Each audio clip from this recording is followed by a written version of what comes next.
Hi, it's Michelle from Inspired by Michelle Cake Designs. I'm actually just playing around with some ideas while I'm waiting for cakes to be picked up. So I've always wondered what the small version of the peony rose that I've done the two-part tutorial would look like. I have just made a couple and I'm drying them in apple trays, cardboard apple trays, and I've used these two sizes of the cutters.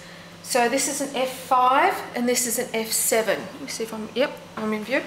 F5 and F7. I've used 3 of the large and 2 of the small, and the method is identical to when you're making the large peony rose. And I have just petal dusted them with light pink only because that's the colours I'm working with.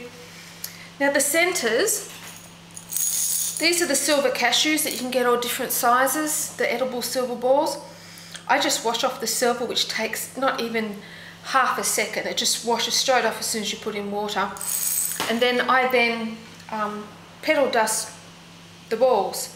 So these were different ones that I've used, the smaller ones, and I've done 2 different colours there.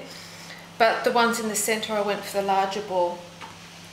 So I was thinking that would be nice, and I just made the rose leaf and then just dusted it with a little bit of green, like you do for any flower.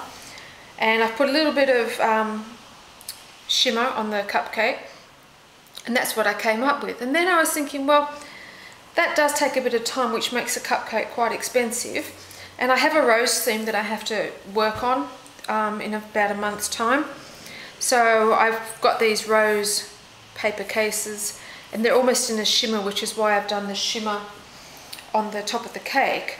But then I thought, what if I just did a single rose petal, which would look lovely if then you had fresh rose petals, or if I make even more of these to display on the cake board or the cake stand that these are going to go on. And I've just petal dusted a little bit pink on the center and the very edge, and a little bit of green in the middle just to bring it to life. And then I had another idea that if I put the initials on each of them, so you could have the bride's initial and the groom's initial, whether I do it in that color or whether I do it in silver, because the colors are going to be pink and silver, I haven't decided yet. And I thought that could be quite nice too. So that's just another idea. I don't know if that's going to stay there while I show you. And that would personalise it, and that's just the simplicity of it. And that's just me mucking around while I'm waiting for someone who's very late on picking up a cake. Okay, bye. Okay, I've added some still shots to the end of this video so you can see the finished cupcakes. And in the end I decided that 3 petals on top would look the best.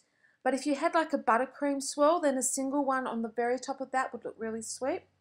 And I was also thinking these would be perfect in black and white or red and gold, which would be lovely for an engagement, which is often the colours I get asked to use.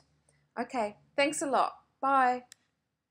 I thought I should also add you can find the 2-part peony rose tutorial I spoke about on my YouTube channel, Inspired by Michelle. Thanks a lot for watching. Bye.